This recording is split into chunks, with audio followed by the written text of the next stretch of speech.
سلام ګرانو زده کوونکو او قدرمنو لیدونکو، زه بحرالامین بهار یم.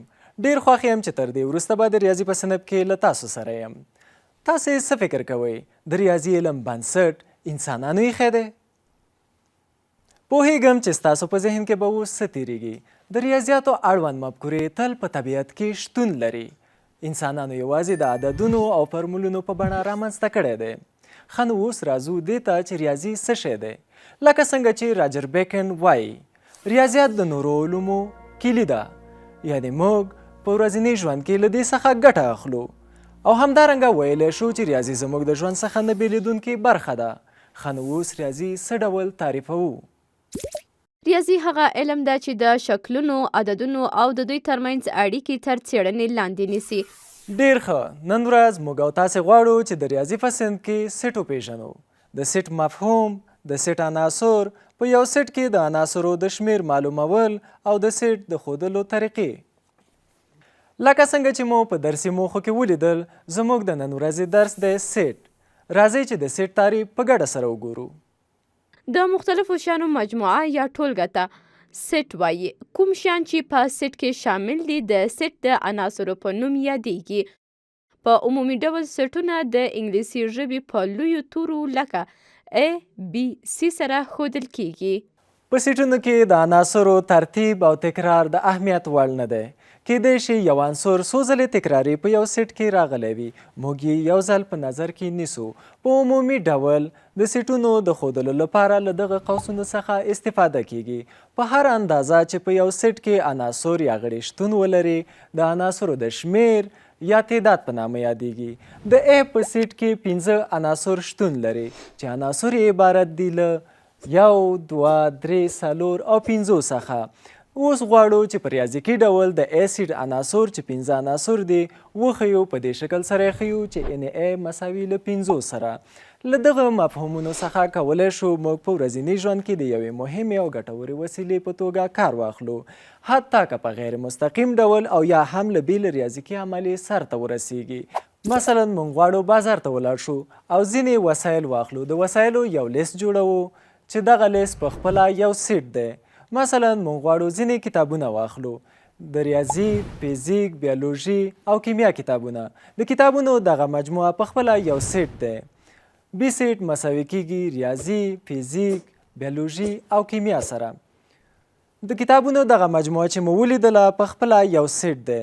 یا هم د مثال په ډول ټول هغه وسایل چې زموږ د ښوونځي په بکس کې شتون لري، لکه قلم، کتابچه، کتاب، خطکش، پنسل پاک او پنسل تراش. د دغه ټولو وسایلو مجموعه یو سیټ دی. A سیټ مساوي کیږي له قلم، کتابچه، کتاب، خطکش، پنسل پاک او پنسل تراش سره. ګرانو زده کوونکو، خپل درس ته دوام ورکوو. کله چې یو عنصر په یو سیټ کې شتون ولري، په دې سمبول سره یې ښودلی شو. د X عنصر چې د A په سیټ کې شتون لري، په ریاضیکي ډول سره یې په دې شکل ښودلی شو چې X شامل د A سیټ کې دی. او که شتون ونه لري، نو بیا په دې سمبول سره یې ښودلی شو. د مثال په ډول Y عنصر په B سیټ کې شتون نه لري، نو موږ یې په ریاضیکي ډول په دې شکل سره ښودلی شو چې Y په B سیټ کې شامل نه دی. ګلالیو زده کوونکو او درنو لیدونکو، اوس یو مثال په نظر کې نیسو. مثلا زینب د خپلو ملګرو 2 لیستونه لیکي. یو د هغه نږدې ملګرو دی چې غواړي سفر ته ورسره ولاړه شي، او بل سیټ یې د هغه ملګرو دی چې دې ته نږدې ملګري نه دي او هم نه غواړي چې سفر ته ورسره ولاړه شي. A سیټ سارا، خورشید او نسترن د زینب له نږدې ملګرو دي. B سیټ سریا او الهامه. په دې ځای کې سارا، نسترن او خورشید د زینب له نږدې ملګرو څخه دي. غواړو په ریاضیکي ډول یې په دې شکل سره وښیو چې سارا شامل ده په A سیټ کې، خورشید شامل ده په A سیټ کې او نسترن شامل ده په A سیټ کې. خو په دې ځای کې چې په لیست کې شامل نه دي، هغه په ریاضیکي ډول په دې شکل سره ښودلی شو. سریا شامل نه ده په A سیټ کې او الهامه شامل نه ده په A سیټ کې. یو بل مثال هم په ګډه سره ګورو. په دې ځای کې چمن، باغ او سیند د C سیټ عناصر دي چې په ریاضیکي ډول یې په دغه سمبولونو سره ښودلی شو.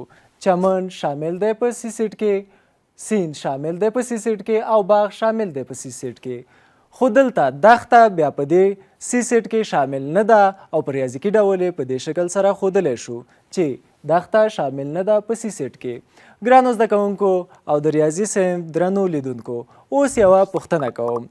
تاسو یې د ځواب په اړه فکر وکړئ، خو یوه خبره مو په یاد وي ګرانو زده کوونکو، که تاسو فکر کوئ چې سم ځواب مو زده دی، نو په پوره زړورتیا سره خپل پلارجان، مورجانې، مشرانو ورونو، خویندو او ملګرو ته ووایئ. په خپلې وړتیا او انرژي باندې باور ولرئ. د لاندې سیټ عناصر او د عناصرو شمیر یې پیدا کړئ.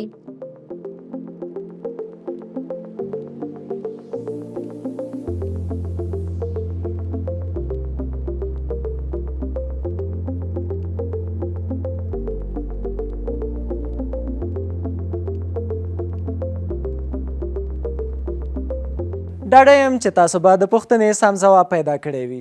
د ډي سیټ عنصرونه 4 دي او عنصرونه یې ښوونکی، سرښوونکی، مدیر او زده کوونکي دي.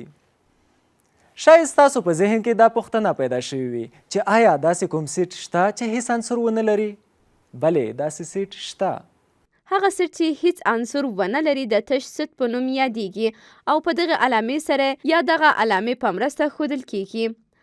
فرض کړئ چې یو صندوقچه یا د شطرنج تخته لرو او دا صندوقچه خالی ده. یا هم په دقیق ډول داسې ویلی شو چې د شطرنج په قطۍ کې هیڅ دانه نشته، نو دا یو خالی سیټ دی. او یا هم داسې هم ویلی شو چې د شطرنج خالی صندوق. ګرانو زده کوونکو، موږ داسې یو سیټ هم لرو چې یوازې او یوازې یو عنصر لري چې هغې ته واحد یا یو عنصره سیټ وایو. هغه سیټ چې یو عنصر ولري د واحد یا یو عنصره سیټ په نوم یادیږي. مثلا د A سیټ یو عنصر لري، A مساوي پر 4. مثلا د احمد د کور ټول غړي د باندې تللی دي او احمد یوازې په کور کې پاتې دی، نو موږ ویلی شو چې دا د یو عنصره یا واحد سیټ ښه مثال کیدلی شي. ګرانو زده کوونکو، هیله ده چې تر دې ځایه به په درس پوهېدلي یئ. خوږو زده کوونکو، د سیټونو د ښودلو لپاره ډول ډول طریقې شتون لري چې څو به یې د بیلګې په ډول دلته وګورو. تفصیلي طریقه هغه طریقه ده چې د سیټ ټول عناصر د سیټ د قوس په منځ کې وي، په دې ډول چې د عناصرو ترمنځ د کامې علامه لیکل کیږي. دې طریقې ته تفصیلي طریقه یا د عناصرو د لیست کولو طریقه وایي. ښه ګرانو زده کوونکو، د A سیټ عناصر 0، 1، 2، 3، 4، 5، 6، 8 او 9 دي چې هر یو مو جلا جلا د قوس په دننه ولیکل. او د B سیټ عناصر A، E، I، O، U دي چې هغه مو هر یو جلا جلا د قوس په دننه ولیکل. او د C سیټ عناصر د اونۍ ورځې دي چې هغه مو هم جلا جلا د قوس په دننه ولیکل. ګرانو لیدونکو، اوس به د سیټ اجمالي یا تشریحي طریقه وګورو. اجمالي طریقه په دې طریقه کې د سیټ د عناصرو د خاصیتونو په اساس سیټ په یوه جمله کې ځانګړی کیږي. په دې طریقه کې د سیټ د علامې لیکل ضروري نه دي. دا طریقه د اجمالي یا تشریحي طریقې په نوم یادیږي. ګرانو زده کوونکو، کوم مثالونه مو چې د لیست کولو په طریقه باندې ولیکل، اوس یې په توصیفي طریقې باندې لیکو. تاسې دلته وینئ چې طبیعي عددونه د 10 څخه کوچني دي او په توصیفي شکل یې داسې لیکو چې A د طبیعي عددونو سیټ چې له 10 څخه کوچني دي. او په دوهم مثال کې د انګلیسي ژبې غږ لرونکي توري دي چې په دې شکل یې لیکو B د انګلیسي ژبې غږ لرونکي تورو سیټ.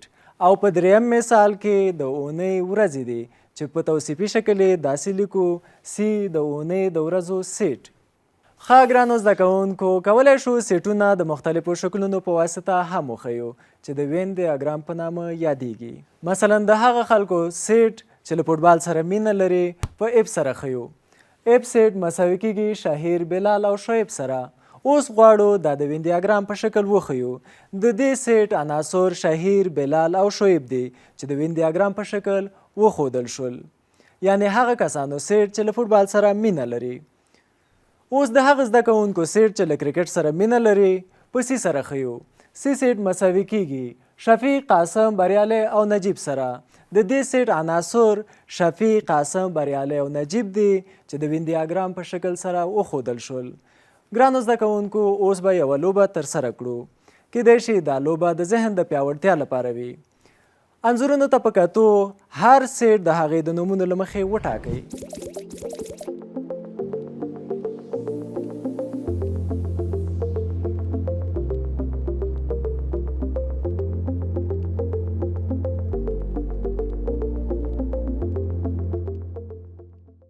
زه باور لرم چې تاسې به سم انځورونه ټاکلي وي.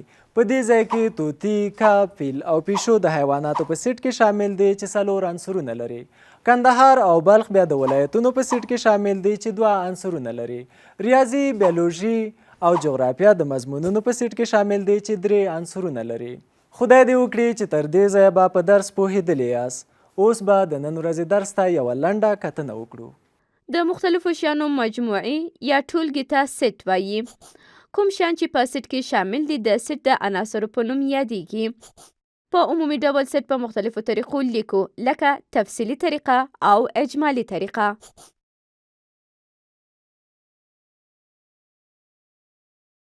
ګرانو زده کوونکو او د ریاضي صنف قدرمنو لیدونکو، دا وه زموږ د نن ورځې خپرونه. تر بلې خپرونې مو الله مل شه.